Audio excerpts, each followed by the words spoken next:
కాళేశ్వరం ప్రాజెక్టులో కుంగిపోయిన మేడిగడ్డ బ్యారేజ్ ని పరిశీలించిన ముఖ్యమంత్రి రేవంత్ రెడ్డి ఆ తర్వాత జయశంకర్ భూపాలపల్లి జిల్లా కాటారం మండలం నస్తూర్పల్లిలో ఏర్పాటు చేసిన బహిరంగ సభలో రాష్ట్రంలోని అన్నదాతలకు రైతు భరోసా రెండో విడత నిధులను విడుదల చేశారు.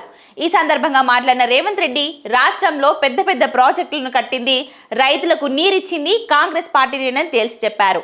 ఈ సందర్భంగా కేసీఆర్ పై రేవంత్ రెడ్డి విరుచుకుపడ్డారు. 2023 తెలంగాణ అసెంబ్లీ ఎన్నికల్లో బీఆర్ఎస్ పార్టీని గద్దెదించామని చెప్పిన సీఎం 2029 ఎన్నికల్లో కేసీఆర్ కు ప్రతిపక్ష హోదా ఊడగొట్టకపోతే తన పేరు మార్చుకుంటానని శపథం చేశారు. లక్షలాది మంది కాంగ్రెస్ కార్యకర్తల సాక్షిగా ఇదే తన సవాలంటూ రేవంత్ రెడ్డి పేర్కొన్నారు. వచ్చే ఎన్నికల్లో నువ్వో నేనో తేల్చుకుందామంటూ కేసీఆర్ కు రేవంత్ రెడ్డి ఛాలెంజ్ విసిరారు. ఇక ప్రజాపాలన పోవాలి అంటూ జీవన్ రెడ్డి చేసిన వ్యాఖ్యలపై స్పందించిన రేవంత్ రెడ్డి పాపాల భైరవుడు రావాలి అంటున్నారా అంటూ ఎద్దేవా చేశారు.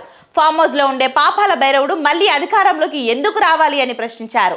రాష్ట్రంలోని లక్షలాది మంది కాంగ్రెస్ కార్యకర్తలు జెండా మోస్తే ప్రజాప్రభుత్వం అధికారంలోకి వచ్చిందని చెప్పారు.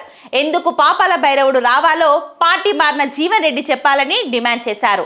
ఇక జీవన్ రెడ్డి చరిత్ర, ఆయన వెనుక ఉన్న మచ్చలు అన్ని తనకు తెలుసని రేవంత్ రెడ్డి మండిపడ్డారు. ఇక తెలంగాణలో అధికారంలోకి వచ్చిన తొలి ఏడాదిలోనే రైతులకు 2 లక్షల రుణమాఫీ చేస్తామని చెప్పి చేసి చూపించినట్లు సీఎం రేవంత్ రెడ్డి తేల్చి చెప్పారు. రుణమాఫీ పథకం కింద రాష్ట్రంలోని 25.35 లక్షల మంది అన్నదాతల అకౌంట్లలో 22,000 కోట్లు జమ చేశామని ప్రకటించారు. గతంలో 9 రోజుల్లోనే 9,000 కోట్ల రైతు భరోసా పథకం కింద నిధులు జమ చేసినట్లు తేల్చి చెప్పారు. ఇక తాజాగా రెండో విడతలో భాగంగా 5,700 కోట్లను రైతుల ఖాతాలో వేసినట్లు తెలిపారు. మిగిలిన 3,300 కోట్ల నిధులను వచ్చే నెలలో ఇస్తామని వెల్లడించారు.